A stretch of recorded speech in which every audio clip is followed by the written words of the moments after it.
ഒരു കഥ സൊല്ലട്ടുമാ. അതായത് ചില കഥകളുണ്ടല്ലോ, ഒരു രക്ഷയില്ല കേട്ടോ. അതായത് നമ്മൾ തളർന്നിരിക്കുമ്പോൾ, വിഷമിച്ചിരിക്കുമ്പോൾ ഈ ഒരൊറ്റ കഥ മതി നമുക്കൊരു ഊർജം പകരാനായിട്ട്. അങ്ങനെ പലപ്പോഴും എനിക്ക് തന്നെ ഞാൻ ആലോചിക്കുമ്പോൾ ഞാൻ കേട്ടിട്ടുള്ള ഈ കഥ, ഞാനും കേട്ടിട്ടുള്ളതാണ് ഈ കഥ. ഈ കഥ എനിക്ക് എപ്പോഴും ഒരു തളർന്നിരിക്കുമ്പോൾ, വിഷമിച്ചിരിക്കുമ്പോൾ ഊർജം പകരുന്ന, ആവേശം പകരുന്ന ഒരു കഥയാണ്. കഥ എങ്ങനെയാണ്? പണ്ട് ഒരു രാജാവിന് ഒരു ആന ഉണ്ടായിരുന്നു. ഈ ആന രാജാവിന്റെ ഏറ്റവും പ്രിയപ്പെട്ട ആനയാണ്. ഈ ആന രാജാവിന്റെ ഏറ്റവും പ്രിയപ്പെട്ട ആനയെ മാറാനുള്ള കാരണം ഒരുപാട് യുദ്ധങ്ങൾ ജയിച്ചിട്ടുള്ള ആനയാണത്.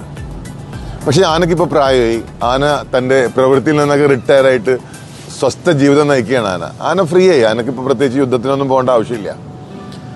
പക്ഷെ ആനയോട് ഭയങ്കര സ്നേഹമാണ് രാജാവിന്. അതുകൊണ്ട് ആന യുദ്ധത്തിനൊന്നും പോകുന്നില്ലെങ്കിലും ആനയെ നന്നായിട്ട് നോക്കും.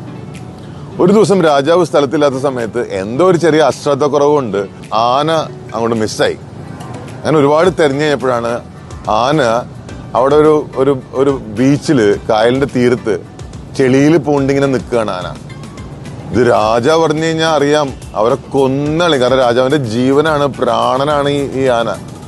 പക്ഷെ ആനേനെ ഈ ചെളിയിൽ നിന്നും പുറത്തോട്ട് കൊണ്ടുവരാനായിട്ട് അവിടുത്തെ ജോലിക്കാർ വിചാരിച്ചിട്ട് സാധിക്കുന്നില്ല. കാരണം ആന അത്യാവശ്യം അറിയാലോ, നല്ല സൈസുള്ള ഒരു ആനയാണ്. അപ്പൊ എന്തൊക്കെ ചെയ്തിട്ടും ആനേനെ പുറത്തു കൊണ്ടുവരാൻ സാധിക്കുന്നില്ല. അവർ പഠിച്ച പണി 18 നോക്കിയിട്ട് ആനനെ ചെളിയിൽ നിന്ന് പുറത്തു കൊണ്ടുവരാൻ സാധിക്കുന്നില്ല. രാജാവ് ഇത് അറിഞ്ഞ അവരെ വെച്ചേക്കില്ല.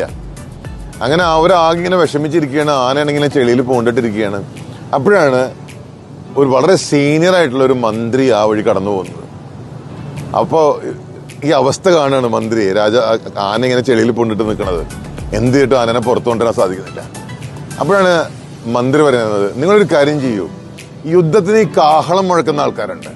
യുദ്ധരംഗത്ത് കാഹളം മുഴക്കം, ചെണ്ടയും വാദ്യങ്ങളൊക്കെ ഇങ്ങനെ കൊട്ടിയിട്ട് കാഹളം മുഴക്കുന്ന ആൾക്കാരുണ്ട് യുദ്ധത്തിന്. അവരെ വിളിച്ചോണ്ട് വരാൻ പറയും. അപ്പൊ ഇവർക്ക് എന്തിനാ ഈ കാഹളം മുഴക്കുന്ന ആൾക്കാരുടെ ആവശ്യം?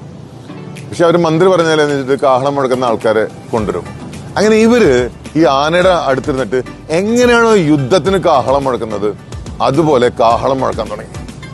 ഈ യുദ്ധകാഹളം കേൾക്കേണ്ട താമസം ആന ആരുടെയും സഹായം ഇല്ലാണ്ട് തനിയെ ആ ചെളിയിൽ നിന്നും പുറത്തോട്ട് ഒരൊറ്റ വരവാണ്. ആ കാഹളം ആ ആനയെ ആ പഴയ ആനയാക്കി മാറ്റി. നമ്മുടെ ജീവിതത്തിൽ അങ്ങനെയാണ്. ചിലപ്പോഴൊക്കെ നമ്മൾ തളർന്നിരിക്കുമ്പോൾ, വിഷമിച്ചിരിക്കുമ്പോൾ എന്തെങ്കിലും ഒരു സന്ദേശമാവാം, ഏതെങ്കിലും ഒരു കഥയായിരിക്കാം നമ്മളെ ജീവിതത്തിലേക്ക് തിരിച്ചു കൊണ്ടുവരുന്നത്. എപ്പോഴും എനിക്ക് തോന്നിയിട്ടുള്ളത് ഭഗവത്ഗീത അങ്ങനെയാണ്. ഭഗവത്ഗീത തളർന്നിരിക്കുമ്പോൾ, വിഷമിച്ചിരിക്കുമ്പോൾ എപ്പോഴൊക്കെ നമ്മൾ വായിക്കുന്നോ അപ്പോഴൊക്കെ അത് നമ്മളെ ചെളിയിൽ നിന്ന് ആനയെ എങ്ങനെയാണോ പുറത്തു കൊണ്ടുവരുന്നത്, പ്രശ്നങ്ങളിൽ നിന്നും അങ്ങനെ നമ്മളെ പുറത്തു കൊണ്ടുവരാൻ ഭഗവത്ഗീതക്ക് സാധിക്കുന്നു. നമസ്കാരം.